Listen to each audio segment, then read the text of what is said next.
17 বছর যে নন ডেমোক্রেটিক একটা প্র্যাকটিস ছিল সেটাকে ফিরিয়ে আনাটাই আমি মনে করি আমাদের সবার সমষ্টিগতভাবে সেটাই চ্যালেঞ্জ। এবার তরুণ ভোটারদের একটা বড় ফ্যাক্টর হয়ে দাঁড়িয়েছিল ভোটে। সামনে যত যাবে জেনজি সহ আরো তরুণ ভোটারদের ওটা আরো বড় ফ্যাক্টর হবে সামনে নির্বাচন করতে, এমনটা ধারণা করছি আমরা। সেক্ষেত্রে তরুণদের কথা মাথায় রেখে কোনো রকম প্ল্যান আছে কিনা বা কোন বিষয়গুলোকে অগ্রাধিকার দিচ্ছেন? অবশ্যই আমাদের এমন কোনো আইডিয়া তো বের করতে হবে যাতে আমরা ওনাদেরকে কানেক্ট করতে পারি। সেটা সময়ের ব্যাপার ইনশাল্লাহ। আজকে তো প্রথম দিন। আচ্ছা, সেটা হলো যে প্রথম দিন হলো আপনাদের কিছু প্ল্যান তো আছে। সেটা হলো যে যত সময় যাচ্ছে টেকনোলজি সহ নানা ভার্সিটি, নানা ডাইভার্সিটি বের হচ্ছে। তরুণদের মনস্তত্ত্ব বোঝার একটি বিষয় থাকে। এই বিষয়গুলোতে আপনাদের আগে একটা সামাজিক ক্যাম্পেইন করতে হবে, বিকজ তরুণদের মধ্যে অনেক ডিভিশন আছে।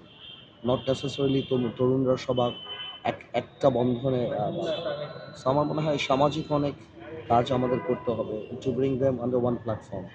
তারপর ওর উপর ভিত্তি করে আমরা নেতৃত্ব কীভাবে দেবো সেটা ম্যাটার করে। ঠিক আছে? বিগত সংসদগুলোতে দেখেছি আমরা যে বিরোধী দল সরকারি দলের মধ্যে একটা ত্যাক্ত সম্পর্ক ছিল। এবারে সব না, ইনশাল্লাহ আমি মনে করি তারেক রহমান সাহেবের যে জেস্টার দেখা গিয়েছে গতকালকে, যেভাবে উনি শফিক সাহেবের বাসায় গিয়েছেন, নাহিদ সাহেবের বাসায় গিয়েছেন, আমি মনে করি এটা একটা ওয়ান্ডারফুল জেস্টার।